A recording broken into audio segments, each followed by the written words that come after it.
हे सगळं घडलंय तर तो सुंदर का संपला का? अगं नाही अनामिका, असा कसा संपेल तो सुंदर काय? आपण काहीतरी मार्ग काढू ना. मी आहे ना. तू आहेसच रे. 3 वर्षापूर्वी जेव्हा हे सगळं घडलं होतं ना, तेव्हा तू एकटा असा होतास जो माझ्या पाठीशी खंबीरपणे उभा होतास. अरे कोण कोणाच्या पाठीशी खंबीरपणे उभं होतं? त्यापेक्षा आचार्य नायिकेमध्ये मी तेजस्वी आपलं मनपूर्वक स्वागत करते. आज आपल्यासोबत आहे सुप्रसिद्ध अभिनेत्री अनिता दाते. अनिताताई, तुमचं खूप खूप मनपूर्वक स्वागत आमच्या चॅनलमध्ये आचार्य नायिकेमध्ये. माझ्या नवऱ्याची बायको ते कट टू माझ्या बायकोचा नवरा, कसा प्रवास आहे? मस्त प्रवास आहे हा. माझ्या बायकोचा नवरा हे एक नाटक आहे. ती मालिका होती आणि इथे ते वेगळं आहे. एक वेगळं समीकरण घेऊन आम्ही प्रेक्षकांच्या समोर येतोय, जे की थोडंसं फनी आहे, कॉमेडी आहे, जे खरं नाही, जे एक प्रत्येकाच्या आयुष्यात घडेलच असं नाही, पण यांच्या आयुष्यात ते घडलं आहे. तर जिथे काहीतरी कॉन्फ्लिक्ट असतो, जिथे काय म्हणतायला काहीतरी वेगळं पण असतं, तिथंच नाटक घडतं. त्यांच्या एखाद्याच्या जगण्यामध्ये काहीतरी वेगळं पण तयार होतं आणि मग तिथे नाटक घडतं. तसंच आमचं हे नाटक आहे. अत्यंत विनोदी अंगाने जाणारं हे नाटक आहे. भद्रकाली प्रोडक्शन्स म्हणजे प्रसाद कांबळींनी आम्हाला या पद्धतीचं नाटक करण्याची संधी दिली. मी खरंच त्याचे आभार मानते की एक वेगळी सिच्युएशन, वेगळी कॉमेडी आम्ही रंगमंचावरती घेऊन आलो आहे. लेखक आमचा मित्र सागर देशमुख, पुष्कराज चिपळूणकर हे दोघं जण आहेत. ते वेगळ्या पद्धतीची त्यांची स्वतःची जातकुळी आहे अभिनयाची, आणि ते त्यांचं एक ती जातकुळी घेऊन येतात आणि त्या स्टेजवरती एक वेगळ्या पद्धतीचा विनोद करतो. माझ्यामध्ये अडकलेले ते किंवा त्यांच्यामध्ये अडकलेली मी, असं हे वेगळं समीकरण आहे आणि अत्यंत इंटरेस्टिंग आहे. आमचे सगळे टेक्निशियन्स ज्यांनी सेट केला आहे, संदेश वेंद्रे, ज्यांनी आत्तापर्यंत अनेक पारितोषिकं मिळवलेली आहेत राज्यस्तरावरची, अनेक नाटकांचे नेपथ्य करतात ते. सौरभ भालेराव आमचं संगीत ज्यांनी केलं ते, जितेंद्र जोशींनी या नाटकातलं एक गीत लिहिलेलं आहे, त्याला जसराज जोशी यांचा आवाज आहे. खूप वेगळ्या पद्धतीचं टेक्स्चर आहे. सेटकॉम आपण नेहमी टी व्हीवरती पाहत असतो किंवा सिरीजमध्ये बघत असतो, तर सिटकॉम सारखं हे नाटक आहे. एका प्रसंगातून दुसऱ्या प्रसंगात जातो, तिथं काहीतरी बारीकसे मोठे असे हास्य विनोद घडतात आणि इंटरेस्टिंग पद्धतीने सिच्युएशन पुढे जाते. एक नवरा आहे, एक बायको आहे आणि त्यांच्या आयुष्यामध्ये नव्याने त्या बाईचा पहिला नवरा एंटर करतो आणि मग काय गमती जमती होतात. हा बेसिक प्लॅटफॉर्म आहे. नंतर तरी मालिकेमुळे तुम्ही अगदी घराघरात पोचला आणि प्रत्येकाच्या मनामनात पोचलेला आहात आणि तुमच्याबद्दल सगळ्यांना सॉफ्ट कॉर्नर आहे अगदी मालिकेपासून. तर या नाटकातही तसाच अनुभव होतो. म्हणजे आज तुम्ही 25 सादर करताय, तुमच्याबद्दल एक सिंपती आहे आणि तुमचंच ते खरं असं आम्ही सगळ्यांनी, म्हणजे तुमची बाजू जमेची आहे असं आम्ही सगळे म्हणतोय. पण या दोघांना टॅकल करताना कशी तुमची थोडी कसरत होते त्यामध्ये? बापरे, खूप मोठी कसरत आहे या दोघांमध्ये काम करणं म्हणजे. कारण सागर हा अत्यंत कमाल अभिनेता आहे. स्टेजवरती तर तो फारच कमाल आहे, अत्यंत चार्मिंग आहे आणि मी अनेक वर्ष सागरचं काम पाहते, त्याच्यासोबत काम केलेलं आहे. आणि जेव्हा सागर स्टेजवरती येतो तेव्हा बाकीचे सगळेजण दिसेनासे होतात. जवळजवळ अशा पद्धतीचं त्याचं काम असतं. अत्यंत एक लाईफनेस आहे त्याच्या अपिअरन्समध्ये, त्याच्या असण्यामध्ये. तितकंच वेगळ्या पद्धतीचा ह्युमर घेऊन पुष्कराज येतो आणि त्याला त्या दोघांनाही असं पकडणं अवघड असतं. त्यामुळे इतके चांगले पोस्टार मिळालेले आहेत मला, त्यामुळे एनर्जी वेगळी लावायला लागते, वेगळी दुप्पट एनर्जी लावायला लागते, वेगळ्या पद्धतीने काम करण्याचा प्रयत्न करायला लागतो. पण त्यांच्यासमोर मी टिकली आहे असं मी म्हणेन, कारण फार फार अप्रतिम असे माझे पोस्टार्स आहेत आणि फार मस्त काम करतात. आणि मला खात्री आहे जितकं प्रेम प्रेक्षकांनी माझ्यावरती केलं तितकंच प्रेम त्यांच्यावरती सुद्धा केलेलं आहे. आणि या नाटकात आम्ही तिघं मिळून एकत्र आहोत, तर त्यामुळे प्रेक्षकांना आमचं काम, आमचा परफॉर्मन्स, आमचं नाटक नक्की आवडेल असं खात्रीने सांगू. आणि दोघांनाही अक्षरशः पुरून उरलात तुम्ही आणि एक धमाल येते नाटक बघताना. 8 नामांकनं या नाटकाला नुकतीच जाहीर झालेली आहेत आणि हे सगळं कौतुक स्त्रीकडून होत असताना एक कृतार्थतेची भावना मनात असते. आणि आता पदार्पणातच एवढं मोठं यश तुमच्या वाटेला आलेलं आहे, तर त्यामध्ये म्हणजे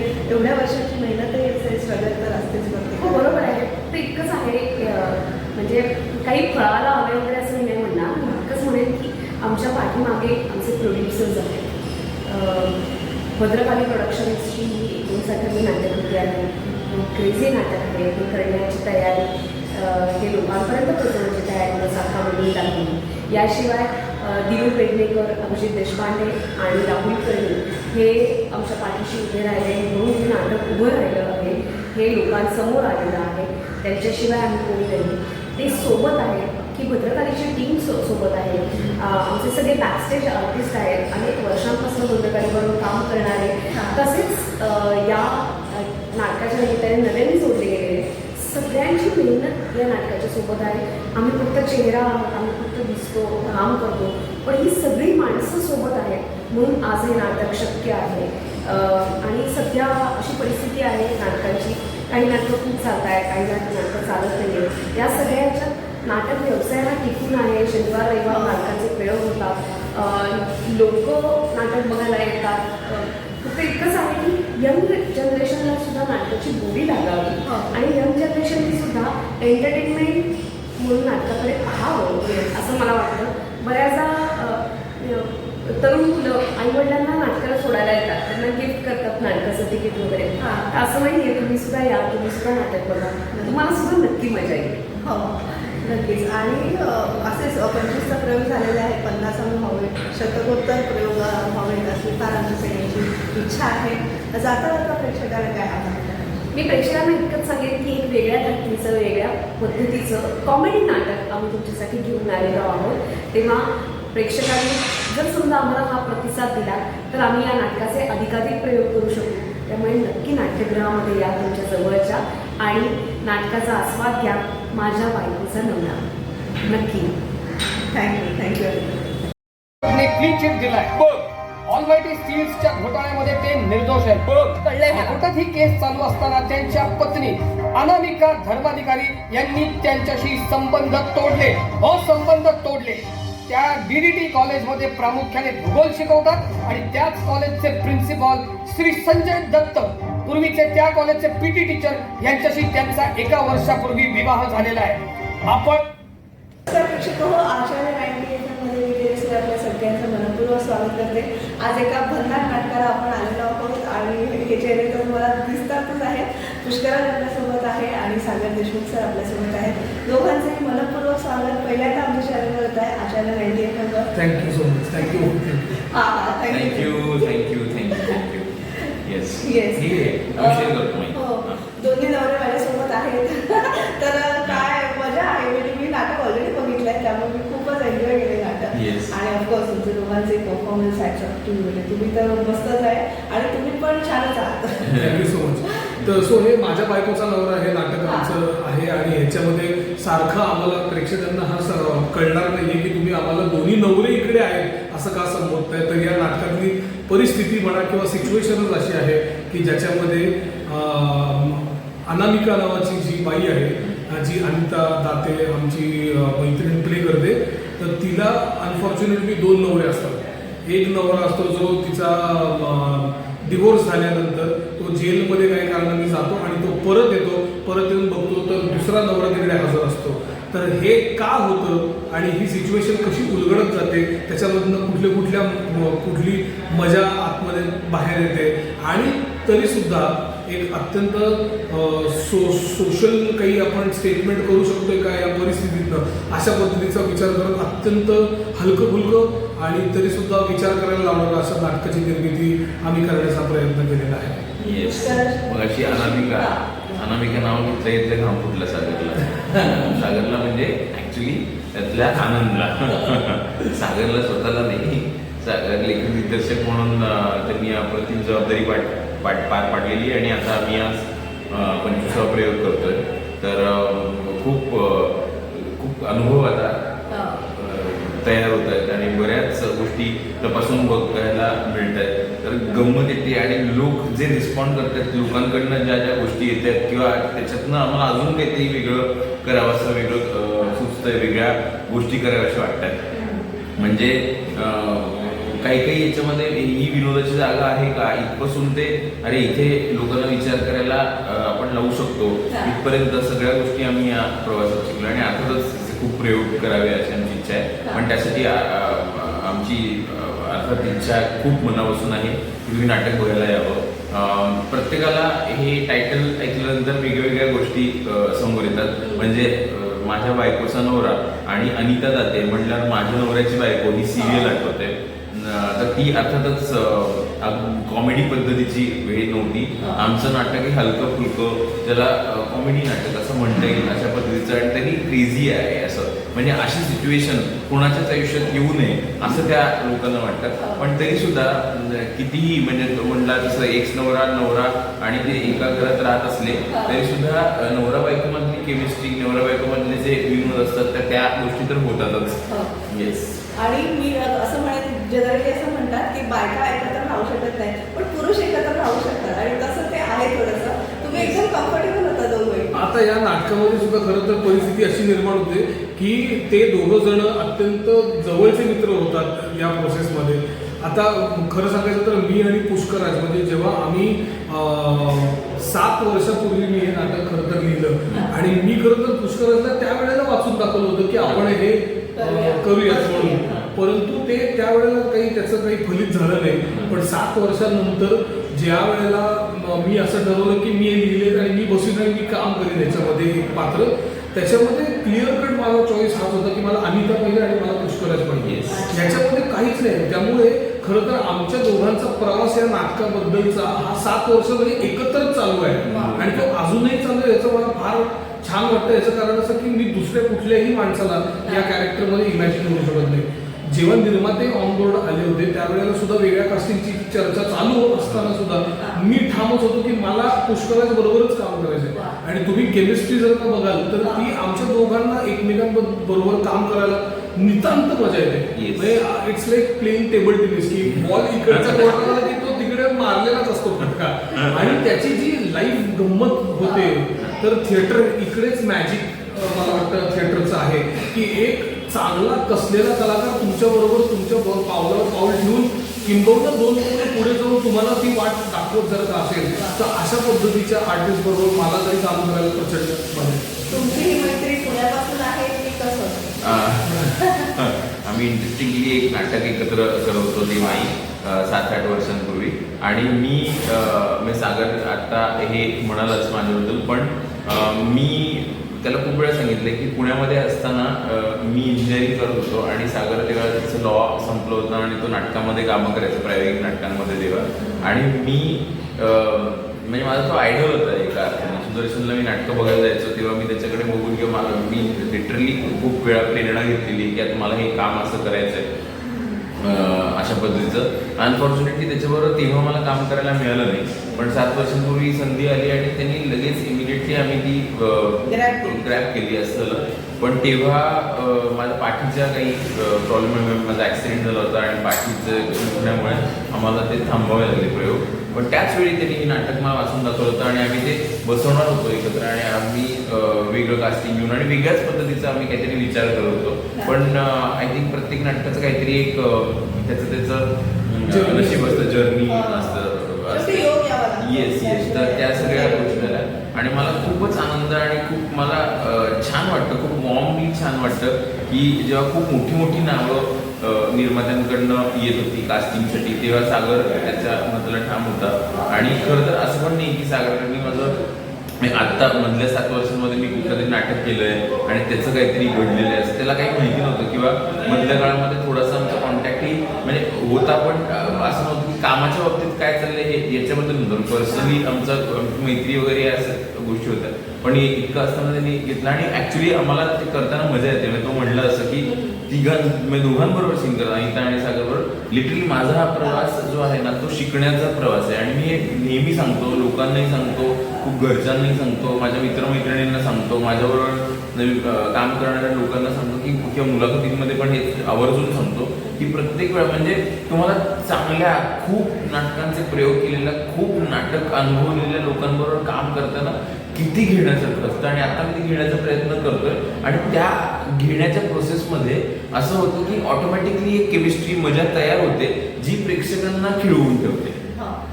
सागर सर तुमच्याकडे एक अभ्यासू नट म्हणून पाहिलं जातं आणि आहातच तुम्ही, पाहिलं जातं असं नाही, आहातच तुम्ही. आणि एक स्टडी असतो आपला असा अभिनयाचा स्टडी असतो. तर तुम्ही कॉमेडी नाटक करताना तुम्हाला काय आव्हानं होती? कारण तुमचं एकदम मला माहिती नाही तुमची पर्सनॅलिटी, बट ती कशी आहे आणि थोडी सिरियस वाटते, पण इथे तर तुम्ही एकदम हुशार चेंडू होतात म्हणून. नाही, एकतर काय आहे की माझी पर्सनॅलिटी ही सिरियस वाटत असली तरी अजिबात सिरियस नाही. मी प्रचंड फालतूपणा करतो, प्रचंड हास्य विनोद चाललेले असतात, पुणेरी सदाशिव पेठ अजिबातच नाहीये. त्याच्यामुळे तसं काही नाही. हा, हे मात्र नक्की आहे की एखादी गोष्ट जर का मी करायला घेतली तर मॅक्सिमम त्याला पूर्ण इंटिग्रिटीने आणि पूर्ण कन्व्हिक्शनने आपण ती गोष्ट कशी तडीस नेऊ शकतोय ह्याच्याकडे मात्र माझा कल असतो.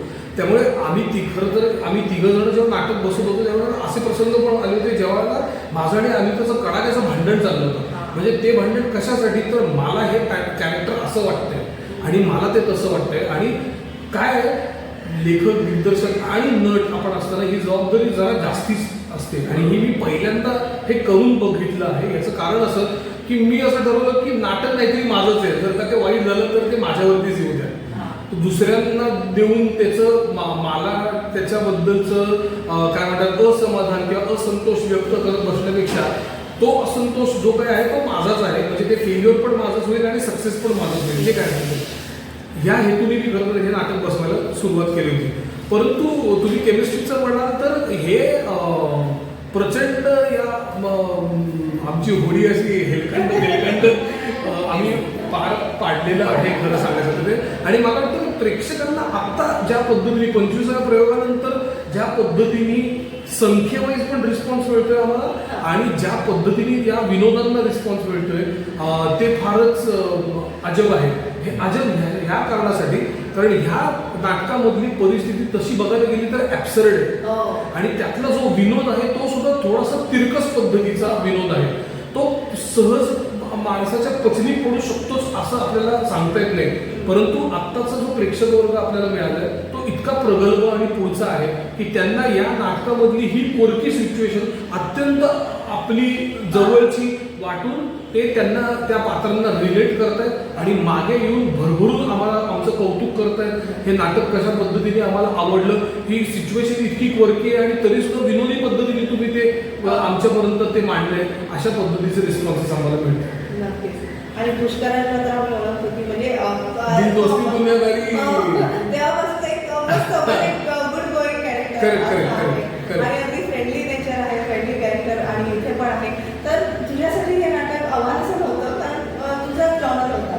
नाही, ॲब्सोल्युटली आव्हानात्मक होतं. कारण नाटक करणे म्हणजे स्क्रीन समोर काम करणे म्हणजे अर्थात माझी सुरुवात नाटकापासून झाली की ब्रॅगिंग किंवा हौशी रंगभूमी झाली. पण हा प्रचंड मी म्हणतो की शिकण्यासारखी गोष्ट होती. म्हणजे पाठांतर वगैरे किंवा कॅरेक्टर समजून घेणं वगैरे याच्या बाबतीत नाही, पण ते जास्तीत जास्त लोकांपर्यंत पोहोचण्याचं म्हणजे आतमध्ये काय चालू आहे त्या कॅरेक्टरचं हे पोचवणं आणि तेही स्टेजवर शेवटच्या माणसापर्यंत हे एक ॲब्सोल्युटली आव्हानात्मक काम आहे. आणि जो मी म्हटलं की प्रवास चालूच आहे आणि या दोघांकडनं खूप गोष्टी मला शिकायला. असं वाटतं आव्हान जर का बघायचं झालं तर एका पद्धतीची ऍक्टिंग स्टाईल आपण या नाटकामध्ये ठेवावी जी विनोदी असली तरी सुद्धा त्याच्यातली जेन्युइनिटी कुठेही हरवता कामा नये ह्याच्याकडे जास्ती कल होता. पुष्करांच्या बाबतीत बघितलं तर तो ऍक्टर त्याचा जो नॅचरल अंदाज आहे किंवा त्याचं जे आतलं त्याचा जो पिंड आहे तो रिअलिस्टिक कामाकडे जास्ती आहे. त्याच्यामुळे कुठल्याही पद्धतीने विनोदी रिॲक्शन ज्या पद्धतीने मी लाऊडली करतो तसा त्याचा पिंड नाहीये. पण आमच्या दोघांचीही केमिस्ट्री कुठेतरी एका लेवलपर्यंत आणण्याकरता त्यांनी सुद्धा खूप हात पाय मारलेले आहेत. It is not, I am not saying की माझी ऍक्टिंग स्टाईल त्यांनी आणण्याचा प्रयत्न केला, पण त्याच्यातली जी त्याचा जो पिंड आहे तो न बदलता, त्याची जेन्युइनिटी न हरवता त्यांनी ते विनोदी पद्धतीने कसं सादर केलं हे खरं तर स्किलचं काम आहे. आणि हा स्किल सेट हा पुष्कराजकडे आहे म्हणूनच तो या नाटकात आहे.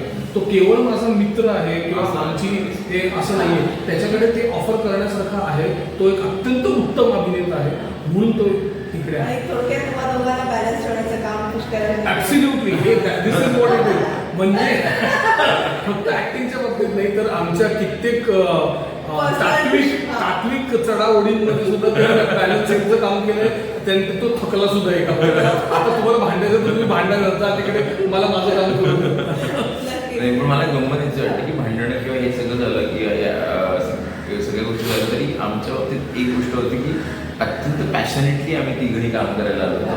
आणि मतभेद असले त्यात मग अशी काही म्हणजे उल्लेख केला म्हणून मी त्याच्याबद्दल बोलतोय, पण ते असले तरी हेतू दोघांचं सेम होतं की नाटक चांगलं झालं पाहिजे. आपण नाटक करतो त्याच्याबद्दल म्हणजे असं कुठलेही इगो क्लॅशेस हा काही संबंध नाही कोणाचाच. कारण की आम्ही तिघही त्या बाबतीत इतके एका पेजवरती आहोत की असं आमच्या बाबतीत काही चढाओढ किंवा कॉम्पिटिशन अजिबात नसते. पण तो सीन अधिक चांगला करायचा आणि त्याच्यासाठी आपण काय करायला पाहिजे हे कधी कधी परफॉर्मर म्हणून मला पण, मी अंधारात असतो कधी कधी, पण ते लोक मला नेहमी सपोर्टला करून देतात. पण ह्या दोघांच्या मध्ये तुझं सँडविच झालं हो, माझे नाटकाच्या आधी खूप केस होते. या परिस्थितीत आता ही केस आता फक्त मी एक केस म्हणून राहिलं. नक्कीच. तर असं विचारायचं की समाजामध्ये जनरली नवऱ्याचे नोकरी चालतात, नवऱ्याच्या नोकरी पोरी फिरवल्या चालतात, म्हणजे ते मुली असं ते ग्रँटेडच धरलं जातं मुलाला. तसं मुलीच्या बाबतीत होत नाही. मुलीने अगदी पतिव्रता असावं असं थोडंसं आहे. म्हणजे आताच्या काळात जरी आपण म्हटलं तरी, पण ही जी गोष्ट आहे ती फार अशी तुम्ही मगाशी म्हटलं तरी अगदी वेगळीच आहे. आणि स्त्रीच्या दृष्टीने सुद्धा त्याचा विचार केलेला आहे. बरोबर. तर त्याबद्दल तुमचं काय मत?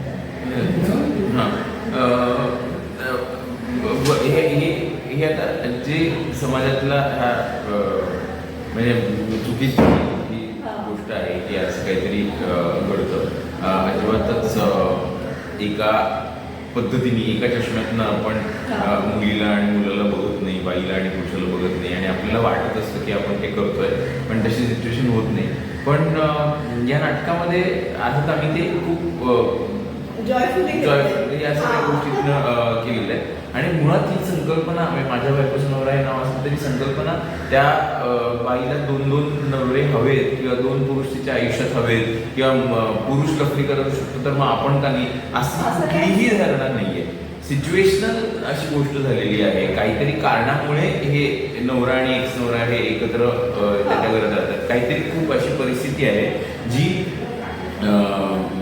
टाळणं शक्य नाही आहे. अपरिहार्य कारणांमुळे ते राहतात. पण त्याच्यातनं ते सोडवणं अर्थातच तो जो कल आहे, बाईचं मन जे म्हणतं ते त्या पद्धतीनेच त्याच्याकडे बघितलं. मला असं म्हणायचं आहे की तुम्ही म्हणताय ते बरोबर आहे की रूढ अर्थाने आपल्याकडे एका पुरुषाने 2 स्त्रियांबरोबर नांदलेलं चालतं, परंतु एका स्त्रीने जेव्हा हा असा काही निर्णय घेतलाय त्यावेळेला तिच्याकडे भयंकर जजमेंटल नजरेने बघितलं जातं. मुळात मला हेच म्हणायचं की माझ्या नाटकातली स्त्री ही अत्यंत ॲम्बिशियस आहे, स्वतःचं खरं करणारी आहे असं म्हणलं तरी एका पॉईंटला मला चालणार येते. परंतु ती तिचे निर्णय स्वतः घेते आणि त्या निर्णयांबरोबर ती ठामपणे उभी राहते. आणि that is what I want to say. खूप शुभेच्छा. थँक्यू. प्रयोगाबद्दल खूप साऱ्या शुभेच्छा. थँक्यू. सर्वांनी सगळ्यांनी माझ्या बायकोचा नवरा हे नाटक बघण्यासाठी थिएटरमध्ये जशी आत्ता गर्दी होती तशीच खूप गर्दी करावी अशी माझी इच्छा आहे. थँक्यू. थँक्यू.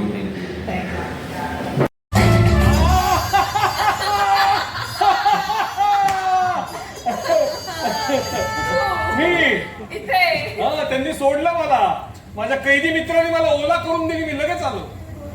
ओला करून दिली का ओला करून दिला? संजय. नाही, भिजलेत ते. हा संजय. संजय. तू ओळखत असशील याला. यांना कसं विसरेन मी? हे तेच आहेत ना तुझ्या कॉलेजमध्ये आय सोशियोलॉजी शिकवायचे आणि त्याच्यानंतर प्रिन्सिपल झाले. ते वेगळे. लाजतेस काय? हा कोण आहे मग? पिटी पीटी पिटी पीटी आणि मग प्रिन्सिपल झाले. Sir what an achievement, congratulation sir. It's okay, it's okay. मी आणि संजयनी लग्न केलंय. हो माहितीये मला. आमचा जेलमधला सगळ्यात जवळचा मित्र आहे हॅपी, त्याच्या व्हॉट्सअप वरती मी तुमच्या लग्नाचे फोटो बघितले होते. आता ते त्याच्याकडे कसे आले हे मात्र विचारू नका, कारण जगात काहीही होऊ शकतं. अरे नमस्कार सर, आचार्य 90 FM मध्ये तुमचं मनपूर्वक स्वागत आहे. नमस्कार. सर, आज भद्रकाली प्रोडक्शन्सतर्फे 25वा या नाटकाचा प्रयोग होतो आहे, माझ्या बायकोचा नवरा.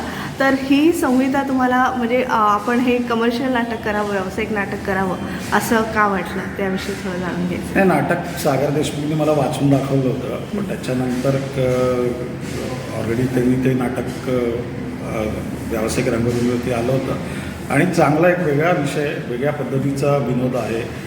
एक सिच्युएशनल कॉमेडी आहे. म्हणजे काही लोकांना वाटतं की माझ्या नवऱ्याची बायको, त्याच्यामुळे माझ्या बायकोचा नवरा असं काही नाव आहे का, पण तसं नाही. जे तुम्ही जेव्हा नाटक प्रेक्षक बघतात तेव्हा तो त्याच्यातला जो सिच्युएशनमुळे जो विनोदाची निर्मिती होते त्या पद्धतीचं एका वेगळ्या पद्धतीचं नाटक आहे, ज्याच्यात सगळ्यांचाच अभिनय. म्हणजे मग सागरची एनर्जी, सागरचं विनोदाचं त्याचं एक टायमिंग, अमिता दातेचं तर सगळ्यांना माहितीच आहे, पुष्कराज चिरकुटकर त्याचं एक अंडरप्ले, त्याचं एक वेगळ्या पद्धतीचं. सो मला वाटतं तिघांची केमिस्ट्री आणि त्या यांनी हे नाटक करावं असं मला वाटतं. नक्कीच. आणि आता म्हणजे ह्या आठवड्यातच कैलासवासी मधुसूदन कालेलकर यांचा नाट्यमहोत्सव इथे संपन्न झाला. त्याच्यानंतर लवकरच आता आचार्य अत्रे यांचा नाट्यमहोत्सव कल्याण इथे होतो आहे. तसंच मला वाटतं आपण कोकणामधले असल्यामुळे मच्छिंद्र कांबळी सरांचे जेवढी नाटकं आहेत त्याचाही नाट्यमहोत्सव आयोजित आपल्यातर्फे करण्यात यावा अशी एक सगळ्यांची इच्छा आहे. तर त्याच्यामागे काही तुमचा विचार आहे का? भद्रकालीचा फेस्टिवल 4 एप्रिल 2015ला 9 नाटकांचा झाला होता. त्याच्यामुळे ते फेस्टिवल ऑलरेडी झालं आहे. कालेलकर सरांची जन्मशताब्दी वर्ष सुरू असल्यामुळे तो महोत्सव शिवाजी मंदिरला होता. आचार्य अत्रेंचं पण मला वाटतं कल्याणला त्याच याच्या पद्धतीने आहे. तर मुळात गोष्ट अशी आहे की भद्रकाली प्रोडक्शन पप्पा गेल्यावरती 2007 पासून आता 17 वर्षामध्ये एक जवळजवळ 20 नाटकांची निर्मिती भद्रकालींनी केलेली आहे आणि ती नाटकं लोकांच्या मायबाप रसिकांना ती दाखवतो.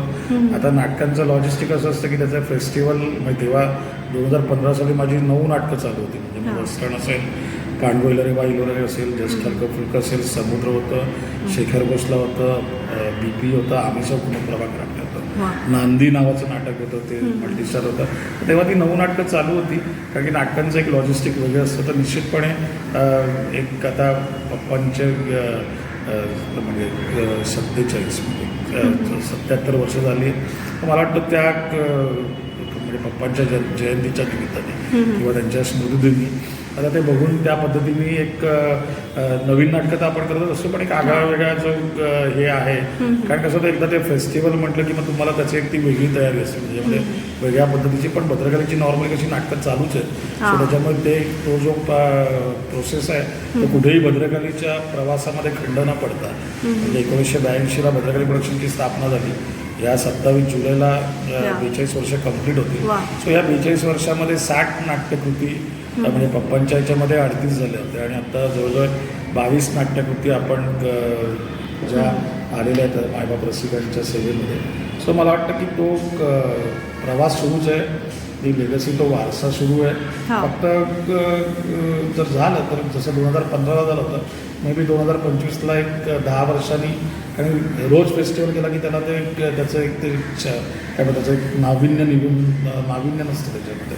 सो मला वाटतं एक 2025ला जर झालंच, त्यावेळी 9 होती, काही झालं तर चांगल्या पद्धतीची चांगल्या पद्धतीने भद्रकालीच्याच नाटकांचा फेस्टिवल आपण करू. आणि परत एकदा मालवणी नाटक घेऊन येणार आहात का रंगभूमीवर? मालवणी नाटकं चालूच आहेत. म्हणजे आपण जे आपली पप्पांची 2 नाटकं आपण केली ती वस्त्रण आणि म्हणजे पहिल्या तर भैयाप्पा बसरी जे चालू होतं, त्याच्यानंतर भैयाप्पा बसरी, त्याच्यानंतर त्याचे जवळजवळ 200च्या वरती शो होते. त्याच्यानंतर वस्त्रणचं झालं. आता वेस्टर्न सेलिब्रिटी कास्टिंगमध्ये 5254 प्रयोग झाले. वा. सो त्याचे पप्पा गेल्यावरती जवळजवळ 300च्या वरती प्रयोग झाले होते. सो आता आयदर एप्रिल एंड और मे मध्ये वेस्टर्नचे पुन्हा प्रयोग त्याचे चालू होतील. वा. पांडवलोरे बाई लोक नाटक ऑलरेडी झालेलं होतं त्याचं. ते आत्ता परत 2015 सालीच ते परत झालेलं होतं. सो बघूया आता मालवणी नाटकांचं मुळात नवीन मालवणी नाटक करायला तशी संहिता आणि परत त्या पद्धतीचं सगळं कलाकार. नाही कलाकार तर म्हणजे आहेत पण ते जमून सगळी भट्टी यायला म्हणजे मी आता एवढी नाटकं प्रोड्यूस केली पण मालवणी नाटक करणं ते एक काय म्हणते मोहन बाग म्हणाले होते की पप्पा गेले त्या दिवशी की मच्छिंद्रकांबींनी स्वतः त्यांचं एक सिंहासन निर्माण केलं मालवणी रंगभूमीचं दालन केलं त्याचं सिंहासनावर तिथे बसले आणि ते सिंहासन ते घेऊन गेले. सो ते कुठेतरी आता एक पप्पा जाऊन 17 वर्ष होतील या सप्टेंबरमध्ये पण ते जाणवते की ती जी पोकळी आहे ती व्हॅक्यूम आहे ती त्या पद्धतीने भरता येणं मलाही ती डिफिकल्ट आहे. काही लोक तिचे प्रयत्न करतात. सो कुठून ना कुठेतरी मालवणी जी भाषा आमची जी आपली बोलीभाषा जी आहे जी एक नॉर्मली आता आपण भाषेसाठी मराठी भाषेच्या अभिजात दर्जासाठी आपण त्याच्याबद्दल आपण प्रयत्न करतो पण त्याच वेळेला एक मालवणातल्या रेवंडी गावातल्या एका सामान्य रंगकर्मीने एका मुलांनी मराठी रंगभूमीवरती बॅकस्टेजपासून सुरुवात करून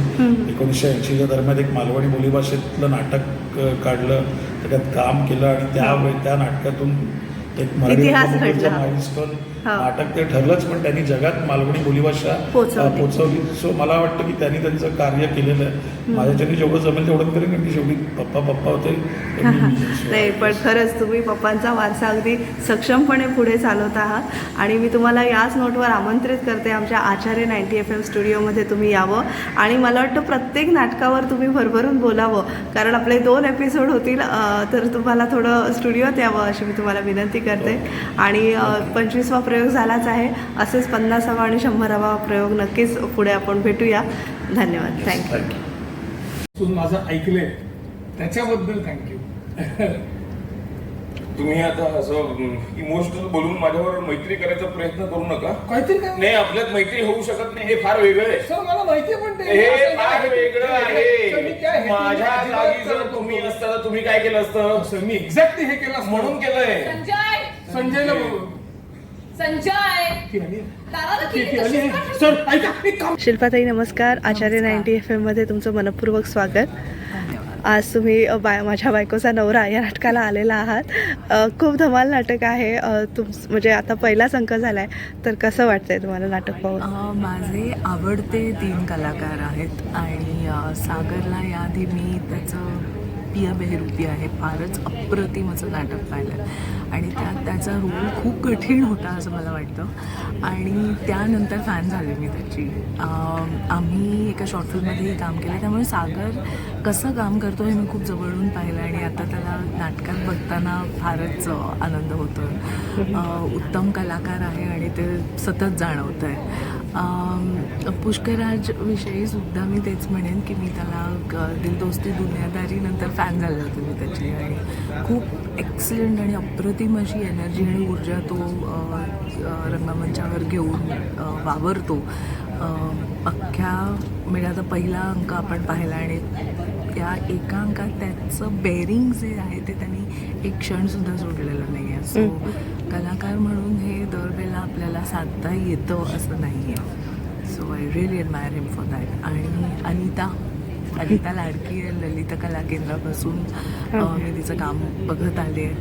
आम्ही सिनेमात एकत्र काम केलं रादर एका सिनेमात काम केलं पण अगदी एकत्र आमचे सीन्स नसायचे पण या सगळ्यांचे परफॉर्मन्सेस सगळ्यांचं काम मी जवळून बघत आले ऑब्झर्व करत आले. मालिकांमधून आपण तिला पाहतो पण कलाकार म्हणून 2 वेगळी माध्यम म्हणजे रंगमंच आणि टेलिव्हिजन यात तुमच्या परफॉर्मन्समध्ये आणण्याचा फरक हा अनिता अप्रतिमपणे दाखवून देते. सो खूपच छान लिहिलं आहे छान त्यांनी आणि एक साधी आनंददायी कलाकृती. पुढच्या अंकात काय होतं ते बघायचं नक्कीच. आणि भद्रकालीविषयी काय म्हणू, हा. खूप छान कलाकृती असतात त्या. आणि तुम्हाला परत एकदा रंगभूमीवर पाहायचं सगळ्या प्रेक्षकांची फार फार इच्छा आहे. सगळ्यांच्या आवडत्या अभिनेत्री आहात, तर तुमचे काही नवीन प्लॅन्स आहेत नवीन वर्षी, कारण आता पाडवा येतोय. येस, मला सुद्धा स्वतःला रंगमंचावर पाहायची खूप खूप इच्छा आहे. जी नाटकं आली ती अगदी पटकन अच्छा ही स्क्रिप्ट करावी असं अजूनपर्यंत मन नाही झालं आहे. त्याचबरोबर मी गुजराती, इंग्लिश, हिंदी याही भाषांमधून थिएटर केलेलं आहे, पण मराठीत हवं तसं नाटक अजून तरी आलेलं नाही आहे. सो ते याची वाट बघते, मी लगेच नाटक करायला तयार आहे. हो हो. आणि खूप छान आज या नाटकासाठी आला, त्याबद्दल खूप खूप आभार आणि भावी वाटचालीसाठी शुभेच्छा. Thank you so much. Thank you so much. कारण आजूबाजूला काय चाललंय हे तुला कळत नाहीये ना, म्हणून. काय चाललंय आजूबाजूला? मी आत्ता कॉलेजमधून आलो. त्यानंतर साबणेबाई काही बोलली आहे का? हा? तो खालचं कामच काही बोललाय का? नाही. मग कॉलेजच्या भिंतीवर आपल्या तिघांचं चित्र काढलंय. तुम्ही दोघ जण आजूबाजूला आणि मी मध्ये, आणि तुझ्या तोंडापाशी लिहिलंय तरी भिगी भिगी सी. अनामिका तू भीतर से आचार्य